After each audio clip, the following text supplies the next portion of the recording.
Hey, it's Nikki, Llewellyn Gregory, and you're on Gut Plus Science. You're in for a fast-paced, storytelling, action item-rich leadership growth experience. I hope you make this podcast a habit. I consider it a leadership mentoring tool. Learning together makes us better together, and that is how we change the world around us. Let's get to it. Hey, it's Nikki here with Steve Perkins today from Greenhouse for our RootsUp series. Hopefully, all of you caught the introductory episode where Steve and I talked about their RootsUp approach, really going to the key roots of the challenges, looking at the end result we want to create and being super intentional to create the life we want, live out the hours of our day in maximization opportunities. I'm so excited. We're going to break down in this series a number of topics that we all either struggle with or just know we can get better, right? All of these topics we'll be able to take and be like, you're solving my pain, or this is a way I'm going to sharpen this.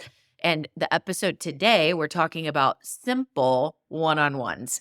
Our goal today is to talk through how to transform one-on-one meetings into a productive and engaging experience for both parties that fosters growth and improvement. And so, Steve, I'm so excited. This topic, there's nobody that doesn't struggle a little bit with one-on-ones. There's so many people that are like, oh gosh, that's on my calendar, Yes. right? Well, your whole intro is kind of like everyone listening is like, that's impossible. There's no way these could be like fun or effective or doable. Yeah. Let's just say this. We want to be able to look at one-on-ones both from a leader perspective and team member and be like, I am so excited for that meeting. Like, I know it's going to be productive. I'm going to grow through this. It's going to be energizing. So let's start with Steve. Like, why one-on-ones feel like a chore or challenging? Like, let's just kind of walk through hitting on the head, like the problem areas of one-on-ones that we struggle with. No, I'm with you because I think we need to be realistic about this stuff. And the reality is we're usually just too busy for it. A lot of leaders have learned the concept or know they should do it, but the day to day, I mean, there's no time. Like, there's so many things to do. I'm always behind. I've always got 20 more things on my to-do list than I started the day with. So why am I going to do this squishy, uncertain thing called a one-on-one that's actually like not fun either? I heard, maybe you saw this clip in your feed, but it was from a podcast. The founder of Airbnb, or one of the founders, he was talking about one-on-ones, saying they're a total waste. Like, this is why I never do them. and it was really interesting. Of course, it drew me in because I'm like, really? You think they're terrible and you never do them? And it's interesting to hear his reasons why. But I think my assessment of it after listening was he's never actually learned how to do them well. So he doesn't like the version of them most of us have experienced, which is, I'm scared to give feedback. I'm scared of getting feedback. It's a painful, uncomfy experience. And I never have time. And they just turn into status updates. And so it's just like, I think at the root of it is we've never learned how. Like, no one ever taught us how to do this. But it is crucial because we are humans working together and humans have to communicate. And I love that in this new world of virtual and hybrid, we think we don't have to communicate anymore. It's like, no, it's still humans. Like, actually, you have to communicate even more than before because you don't have all the little nuanced side conversations you used to have. So really, that's all one-on-ones are. It's not some weird framework that corporate America invented. It's just a way to create consistent communication between humans that are trying to accomplish work together. Yeah. Yeah, that's so good. And just this whole thought process and belief that one-on-ones are crucial. There's so much in our world that technology is shifting to automate and, be efficient. And by all means, the Roots Up approach has a ton of efficiency in it, very intentional. But I think that the point about it is so crucial because we can't build true relationships ad hoc or asynchronously at the depth that is truly a relationship, right? You just can't. And I think that there's ways that all remote teams like mine, being all remote, doing one-on-ones virtually, there's a way that you can crush that. Like, I'm not saying you always have to be live together, but spending one-on-one time together, whether virtual or live, is a crucial necessity. The other is the context that comes from, conversations. You just can't get that. We're trying to crush it at PFN with our asynchronous meeting model, but there's no way I can get context to understand problems without a true conversation. So it's just absolutely so important. The other part, because I know Roots Up is so much about intentionality, intentionally designing the life, the experiences that we want to live out. There's the planning portion of anything in our lives that if we don't plan, the outcome is going to be womp womp, right? And so I think a lot of it is you helping us understand how we set the framework and plan for these so that they're a heck yes for all that's involved. Yeah. I think those are great 3 points. And I love the efficiency one because I think we sometimes as leaders, we say no to one-on-ones because they feel inefficient. I got to do the real work. But actually, the opposite is true. One-on-ones create more efficiency because they create a constant rhythm of conversing about the things that matter, whether it's something that went wrong or development and something to improve, and just being on the same page in a consistent way. So like we're constantly having those conversations so that we don't have to clean up giant messes that happen later. Those are really inefficient. I mean, I had a few of those to solve yesterday in my business, and it was painful and it was exhausting and it was really hard, and it actually took up my whole day. I wasn't able to do the work because the lack of connection on some things created this snowball effect that created big problems that had to be dealt with. So any leader, if you're listening, because I've been there too, I'm with you on this. But yeah, if anyone's listening going, yeah, this is inefficient, I'm going to turn this off. Like, come on, let's go debate this because I'll take you on it any day. This is actually one of the most efficient things you can do as a leader to avoid big problems and to avoid gaps and rework and all of that stuff later on. I'd love for you and I just to reflect for a moment about our experiences with one-on-ones that were the best that we could ever remember in our life journey so far, and like what those leaders did well when we did look forward to them. I will tell you one leader that I still hold on to it because I do this with my people is that person always brought up my dreams, like what I was working on. We always touch base on the things that were happening in my life, whether that dream was related to work or family life or whatever. There was always a check-in on that made me feel like they cared about me way beyond just this role, and I so appreciated that, and I like to incorporate that in, always checking in on whole life. So, just wanted to throw that out there, but I'm curious for you if something sticks out from a great, leader, one-on-one leader. Yeah, mine was similar because throughout my career, and I had a number of different jobs in different company sizes and different industries. I was kind of that generalist. I didn't know where I fit. So I bounced around and tried all kinds of things. And out of all the different managers, it was almost zero invested in developing me as a person.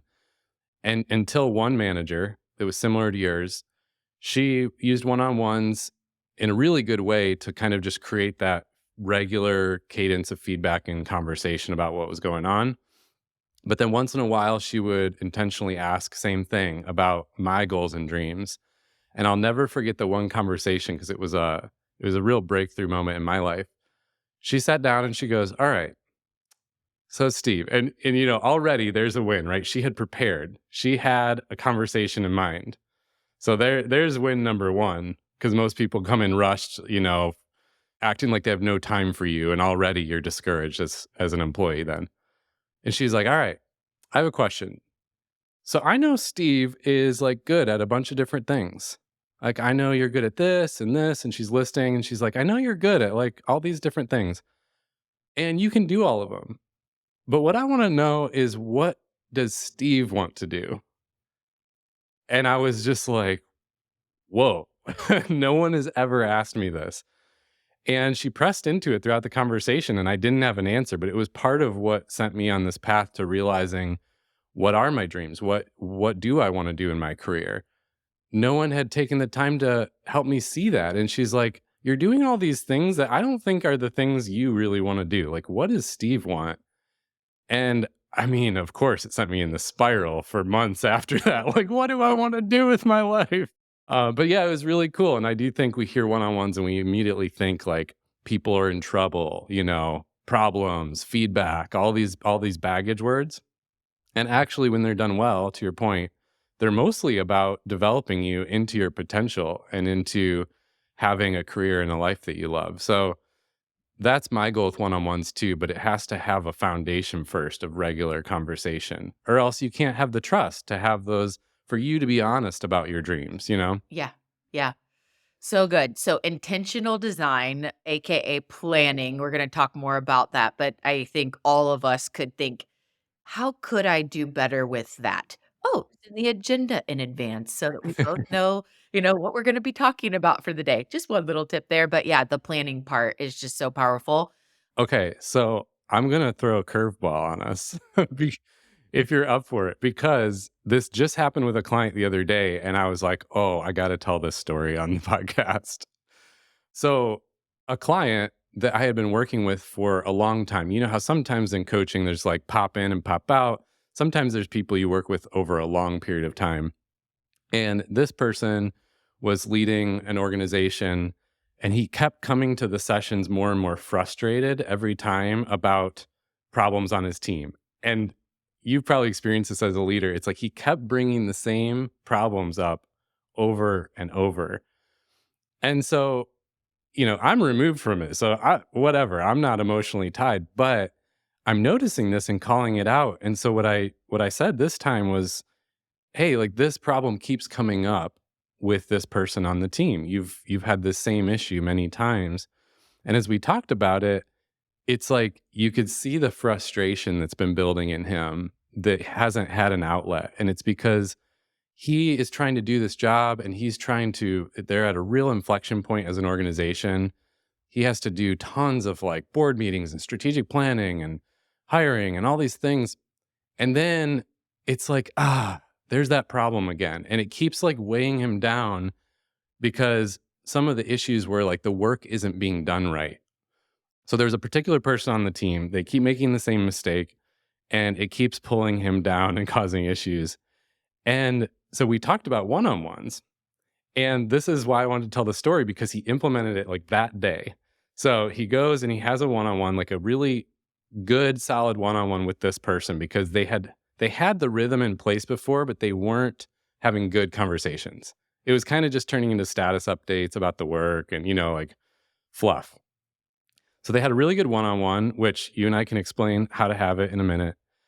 And what happened was he came to me later and said, okay, this was a game changer. Like I did the one-on-one, and then they had it two more times since then. And what we realized was the problem that kept happening, the mistake this guy kept making in the work, was not because he was incompetent or had bad intentions. He literally wasn't aware of the problem. But what happened that happens so often is we're too busy, and so this leader hadn't made him aware of that it was a problem. And the guy doing the work was unaware that he was causing the problem. So here we go. Like all that needed to happen was one conversation to create like transparency and, two-way understanding. And what happened really quick was he said, okay, so the problem wasn't like fixed overnight. We had to have some more conversation, but already now I guess that's almost 2 weeks from then. The problem now is completely solved, and he's doing the work correctly. And I think what was so interesting to me is like they just hadn't built that safety and trust of two-way conversation. Like, let's just have this dialogue that flows freely so that it's not a big problem. It's like we make it normal to discuss little issues while they're small instead of waiting for it to snowball into this huge thing. And so the leader, he basically was reflecting and saying, yeah, I think this had become this huge snowballed thing, and it doesn't have to be. Like if we have these conversations this way consistently, we could have nipped this in the butt a long time ago. Yes. And so much power in the consistency and routineness of meetings so that we're regularly building that muscle of trust and just open, transparent conversation. Another reason, like to the crucial word that you used earlier, right? That builds that momentum, I would love to use your story that we pivoted. Great story, by the way. I love that. Real scenario happening over there in Greenhouse. The, status updates that dominate meetings versus creating sessions that are really about growth, growing the relationship, growing the results that we're working on together. Let's talk about how we lay the foundation for that to move from these status updates that are boring meetings to the growth sessions. Yeah. So, I mean, let's just talk about it in terms of someone who we're assuming has never had a good one on one, or maybe has never even done one on ones before. Because I do think these like foundational things are the key to making it work. So, one of the first things is just actually setting up recurring one on one. And people always ask us, like, what's the right frequency? Or, how should I set this up? So, I think right out of the gate, one of the best practices is have a recurring 1 hour meeting that happens every other week or once a month. And I say that because it's kind of dependent on your context. If you manage 30 people and you're in a super fast paced environment, every other week's too much. So let's do one once a month. But the ideal, and this actually comes out of the coaching industry, is every other week, because you are able to get ahead of that snowballing effect we talked about, but it's not too frequent that it's clogging up time or people aren't able to take action. So every other week is usually the ideal, and you just have it recurring on the calendar. Now, some people start to push them out or cancel them or reschedule them because it's, in the moment you wake up that day, you're like, oh, there's too much. Like, I got to cancel this. And I think that's real life and that's real leadership. But what we recommend is don't cancel it, just shift it. Like, if you have to shift it, move it out a few days or a week, but nothing more than that. You don't want to start all of a sudden 3 months go by and we haven't connected. And then what happens on the employee or the associate side is they start to feel like they don't matter. Like, oh, well, clearly this isn't important to you, so I must not be important. Therefore, my work's not important. I'm going to start looking for something else. And so, like, the consistency is actually really, really important foundation. Do you have any thoughts on that from what you've seen? I love that. And I'm taking a bunch of notes here, just kind of coming from a little bit of reflecting here around like our commitment as a leader is that one on ones are crucial. Like, we are committed to the crucial factor of them. Our belief is that one on ones are powerful efforts that grow our relationships, and they grow the results that we're working on because of the collaboration that happens growing together. Therefore, our consistency of putting those on the calendar, which is so important. If we don't have things on the calendar, it's just like, are you kidding? It's been 2 months. It just happens, right? Like, so then the consistency of putting it on the calendar as a system is there from a systems perspective, but the reason that it sticks and we don't just blow it off, even if we have to move it, that's okay, right? We need to prioritize things, but we just shift the time. We keep it on our calendar because of our commitment and the belief. Mm-hmm. Right? Because what happens, people will say, what is that saying? Look at your calendar and your bank account, and it'll tell you what you value, Yeah, right? And so if we don't put things on our calendar and we don't keep them, right, it goes back to like our lack of commitment or lack of belief that this is worth the time. totally. And then people act surprised when there's big problems. Like, well, look at the calendar and the bank account. I think that this is why you're so good at what you do. You took a tiny, tiny tactical thing like a recurring meeting and brought it straight up to the why, like the big picture purpose. And that kind of leads to the next point, which is if you're starting one on ones or you just haven't been doing them well, the first step is to talk to the person that you're going to meet with about that why, and say two things. Say what we're going to start doing. Hey, I'm going to start trying this new rhythm. Blame it on us even. Hey, I listened to this podcast, Gut Plus Science. They were talking about one-on-ones. I got inspired to do it. I want to level up as a leader. So we're going to start trying this new thing. And I'm going to put a cadence on your calendar and we're going to meet one-on-one. And here's why it's important to me and why it's important for our work. I want you to be able to develop into your full potential and to enjoy your work and do your best work. And I want to create a team environment where we're connected and we like coming to work on Mondays. And so one of the ways we want to do that is being connected through this conversation. So share the why. But then here's the trick a lot of leaders miss. This is actually really important. You have to explain how it's going to work, or else people start to get real nervous real fast. Because you probably experienced it, Nikki. I know I have in the past. Something like a one-on-one showing up on your calendar, immediately people's brains go, I'm going to get fired. Like it goes to the worst, you know? Yes. Oh my gosh. Actually, can we just stop right there for a second and remind leaders never just add a one-on-one meeting to a calendar without context, like exactly what Steve said. I've heard horror stories Oh, of yeah. people like, I didn't sleep for 2 days. Like it was like a week of my stress. And it all it was like checking in to ask how things were at the lunch meeting last week or something.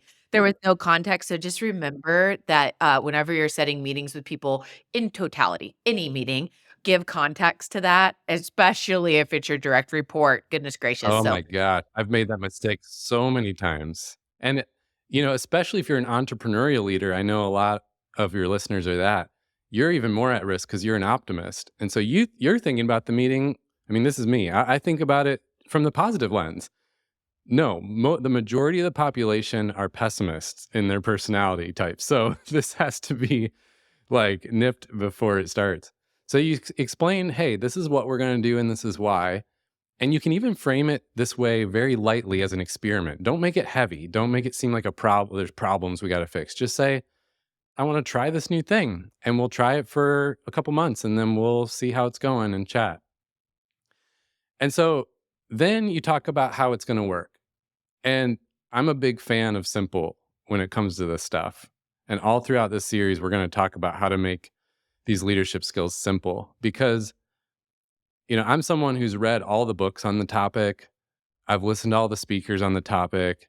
I've tried most of the approaches. I've coached leaders who've tried a lot of approaches. And what I've found is this: if it's complicated, it's never going to happen. In the busy day to day, you're flying from one meeting to another, you show up at a one-on-one, and if it's some like thick textbook framework that you have to roll out in this one-on-one, you're just not even going to remember it, let alone do it and do it well. So part of my mission and the work we do at Greenhouse is I've tried to boil those oceans into like what is the tiniest, most impactful, like the 80-20 rule. But even smaller, like what's the 1% that makes the 99% of difference? And when it comes to one-on-ones, it's this. You simply have 2 questions. And Nikki, let's pretend it's you and I and you're my manager. So you say, all right, Steve, so when we meet, I want you to bring 2 thoughts, something that's working well and something that's not working well. And then I'm going to do the same. I'm going to bring something that's working well and something that's not working well, or something that needs improvement.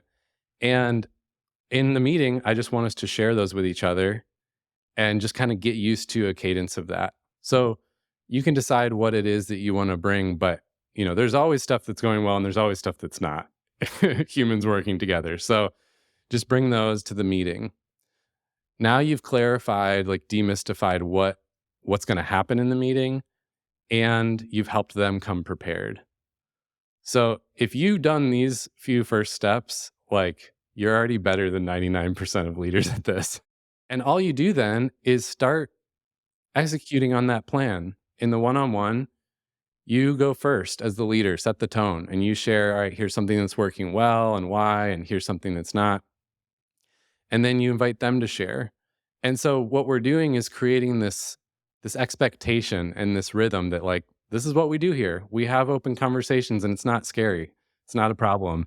And I think you like Seth Godin, right? Have we talked about this? I do like Seth Godin. Yeah. Okay. I like his stuff too. And he has some phrases about this where he's like, this is how we do things here.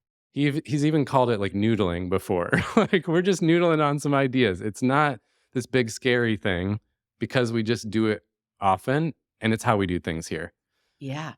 I love that. Something that you made me think of is the power in saying and believing this is our meeting, our together. Like that we craft this together. This is our agenda.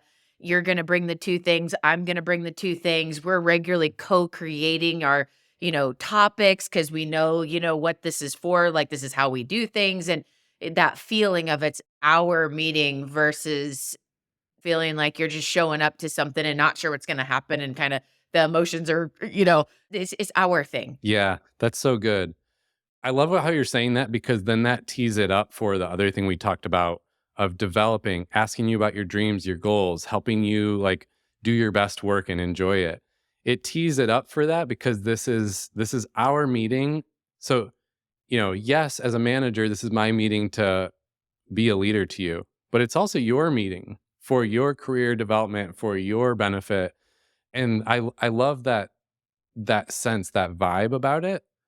And so the thing that's important then is as you step into this for the first time, or if it's like hey, we're kind of renewing our vision for this, is people are going to be worried to give you feedback as a manager. We get this objection all the time, like you can't, you can't give feedback to your manager. What are you talking about? Like death sentence. And the reality is, yeah, there probably are certain managers out there that it is not safe to do that. So use judgment. But if we're assuming like a healthy culture and a healthy leadership dynamic, then yes, it is safe as long as the leader makes it safe. And so what I tell people is that first time your person shares feedback to you of something that's not working well, your job is to listen and to ask questions, to understand, and to say thank you. Like the most important thing, especially that first time, is to say thank you because they are going to be gauging whether they know it or not. Is it safe for me to be honest and open about stuff? And the second that you kind of shut them down or correct them or explain something away, they're like, yep, never doing that again. Like, and what we know now from the stats is like the majority of people leave jobs because it is not safe to have open conversation. And at some point that just comes around and people don't enjoy their work anymore. Well, there's so much power in getting to this place that as a leader, you crave the feedback of your team members. And then on the other side, that they trust giving you that. There's just this, it's really magic when that is there. And so I'll give you a couple of examples. One of my team members gave a little call out to me in probably Q3 of last year, said, I know LinkedIn is one of our main channels and it's where the majority of our clients and our prospects are, but I've just noticed like you're not very visible on there and I feel like your message is what that's our brand. And I had just gotten too busy for LinkedIn and like we have a thing about modeling the way. Like we are here to model the way for our clients and the steps they take, but also modeling the way of like people forward leadership. Now we have someone that is my social manager, like he's a contractor that's working with us that I've known for a very long time. And I was like, I literally like I don't have the time to be able to do it like I want to, but I absolutely need to be doing it. And so now we have this person on our team and things are ramping up, but it was so grateful for that call out to me because it's really true. Another piece of feedback was my calendar is so full that people didn't want to burden me with extra topics, like, of meetings, like, they were like, "But I don't even know where to squeeze it in or whatever," and I'm like, "I would prioritize any meeting with our team member, I will move things, right?" But I needed to hear that feedback, and my calendar needs to have more white space. It was great feedback. Now we have a new system for, like, team members are of utmost priority, right? But I didn't know that, you know? That's so good. Yeah. And the trust of, hey, this is what we do. We talk openly and honest is what allowed for you to then learn that so that you're aware and can make good decisions. And I had the same thing. Oh my gosh, this happened to be this past couple weeks of a lot of this type of conversations. So I'll see your two examples and I'll go all in here. I had, as a company, we kind of hit the new year and we're at an inflection point of growth. And so we're kind of taking off into a new season of growth. And so a lot of things had to shift really quickly. And in that same time frame of about a month and a half, we had the holidays in Richmond, Virginia here. We had all these snow days, which our city does not know how to handle.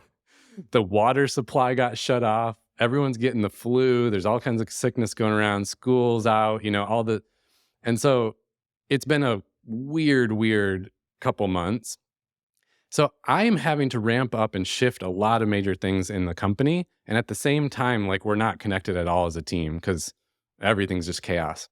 So what happened was I introduced some big shifts to the team that were like, neck breaking to them. Like what? Like whiplash. I mean, to them, it was like a really fast change out of nowhere and kind of like scary and concerning. And I wasn't even aware of that, right? Because I'm just thinking about like where we're headed and all that's happening. And so two people came in one-on-ones and shared with me very I have major respect for them because this was dangerous for them to share this with me. They're like, you did not communicate that well, and this is how it felt. And it's a testament to, okay, they were able to say that because we've had these regular smaller versions of it. But to your point, Nikki, like, oh my gosh, that was gold for me to know like how I came across and what their experience was, because I wasn't aware of it and most employees would not tell you any of that. And what happens, we all know from all the studies now, it's like, well, they would have built a growing resentment and eventually would have left. And then I would be like, "What? Why are you leaving?" And they would tell their friends at dinner like, "Oh, Steve's the worst and this is what happened." And like they would have had all these horror stories that were actually tiny things to begin with that I could have corrected, like so the fact that they brought it up, like I was able to A, like apologize, B, like adjust what I was doing in my messaging and move forward with more awareness about that for next time. But, the number of times anyone listening knows if you've led people for a while, it's like, gosh, so often there's these growing, like it can be really deep. I mean, people can talk for years and years about that terrible boss, that terrible company that actually did not have bad intent. It was just the buildup of these little misunderstandings because we're humans doing work together every day, many hours a day.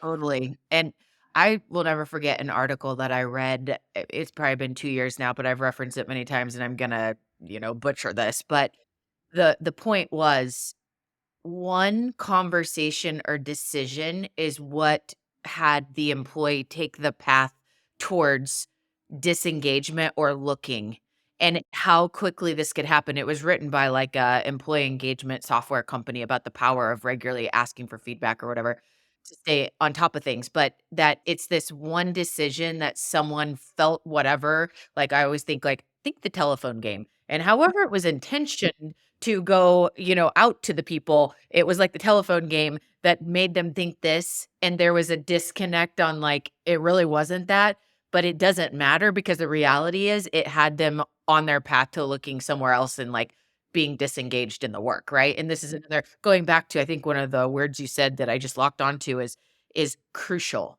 One-on-ones are crucial because these are the things that happen. They manifest into these huge things that go down a path that none of us want, right? Yeah, and this is the stuff, you know, this being my life's work, I always get interested with what's in the media because it always gets butchered. Right now is one of the lowest engagement rates in recorded history. And everyone's like, "Oh, because of this and because of that." And it's wrong. Like all of the reasons they say are wrong. The reason is always foundational, regular human stuff that's always been around.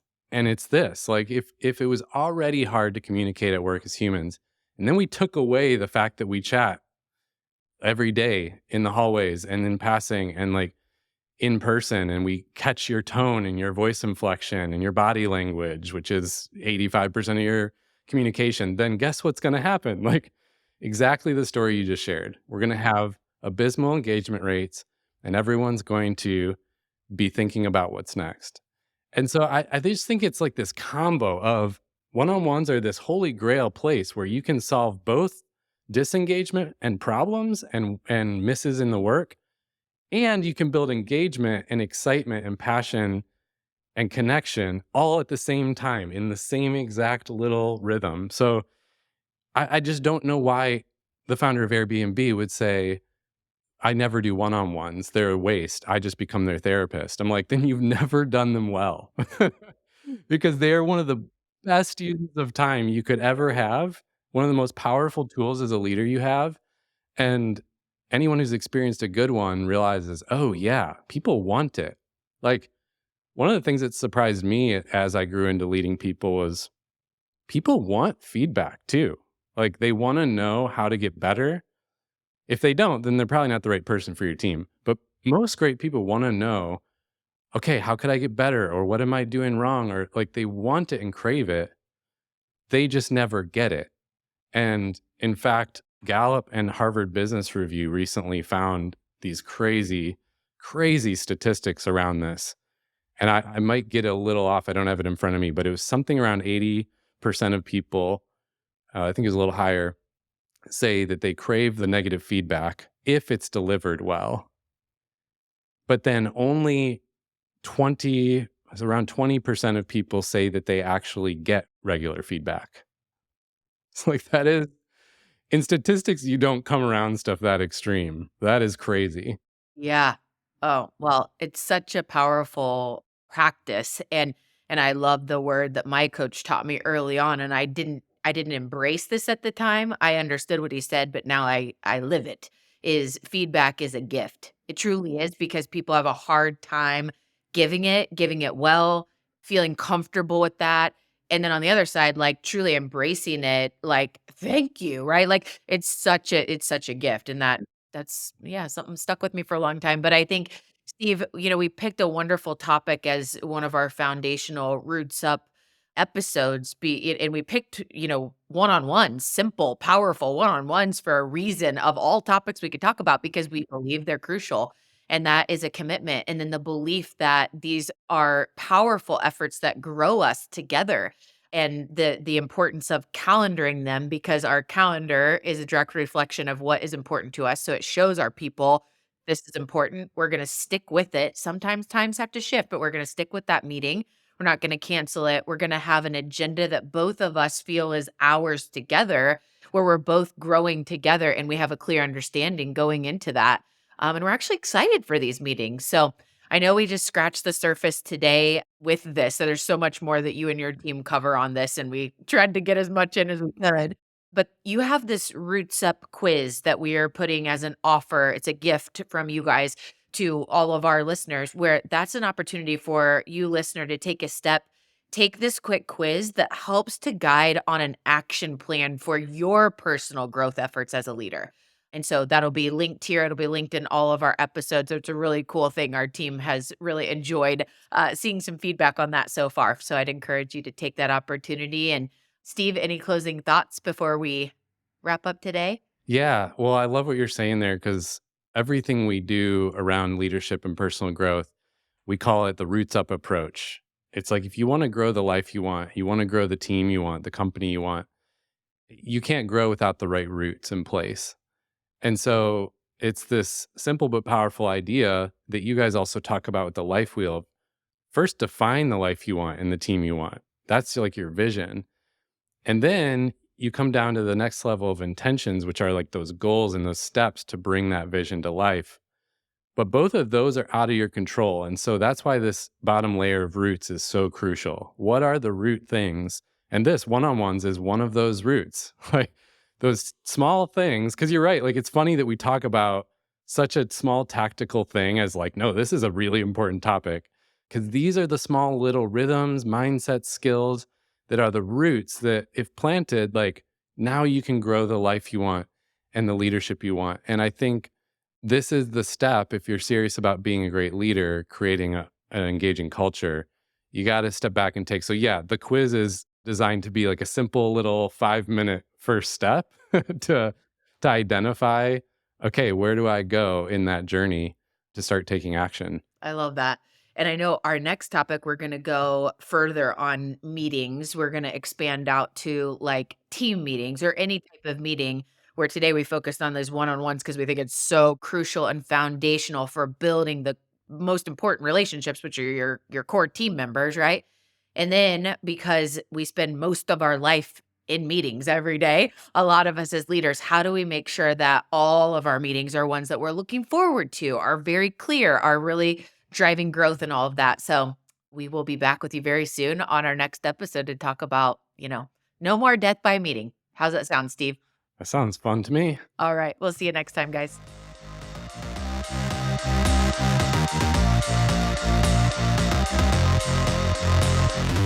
We just left the world a little bit better. Now, go do something with it.